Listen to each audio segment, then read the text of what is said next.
Hey Truehearts, Detra Trueheart here from Trueheart Speaks Enterprises, your life purpose generator and life management strategist. I just got finished having a conversation, well not even a conversation, well it was a conversation, but I just got finished speaking to a group of young men at a local detention facility here, and the topic, it was in partnership with the Buffalo Wellness Center, which is founded by a good friend of mine, Rebecca Lesniak, and she asked me to come in as one of the guest speakers for the young men today, and I'll be speaking to the young women tomorrow. And I had an opportunity to share with them my story, which part of my story, it's really the last couple of years of some things that I had experienced with myself and my dad and my family, and just how one decision can change your life, and really talking to them about how you have the choice to decide how things can turn out for you.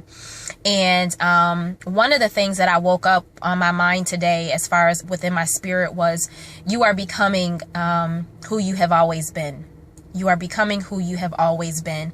And I think sometimes we get to a place where we are trying to pursue something that we are not, and we get caught up in the middle of everything and everyone. And so I'm here just to tell you that even in, as it can relate to like a negative standpoint where one decision can change your life, in a positive instance, one decision can change your life. You can make the decision to turn your life around. You can make the decision to live your truth, speak your truth, and be your truth, and be who God has called you to be, and live the greatness that is you, and be the greatness that is you. And I think it's important for us to understand that, as I share with the young men, never to repress or suppress, the things that you have experienced, but to own it, own your experience, because it is in owning your experience that your experience and your story becomes more powerful, or even it becomes power in and of itself. It's in your story that you have an opportunity to touch lives, because you and your story and the experiences that you've been through is not for you.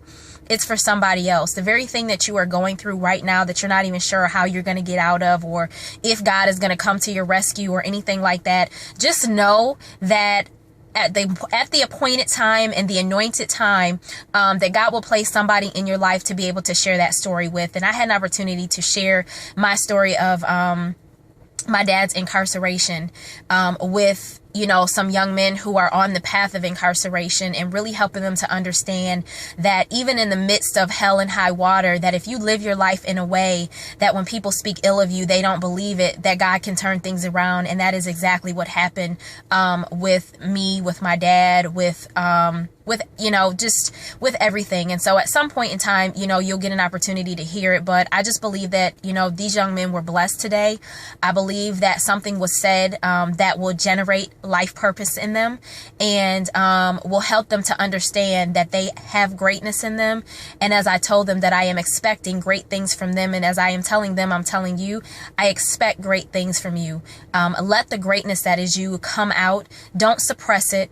Don't repress it. We need to experience you, and the world needs to experience you. So I just wanted to share that today. I had that on my heart, and I just felt a little overwhelmed with being able to share with them, and I could tell that my story, touched them. And so I wanted to just share a little bit with you. So just know that who you are becoming, you already are. Take care.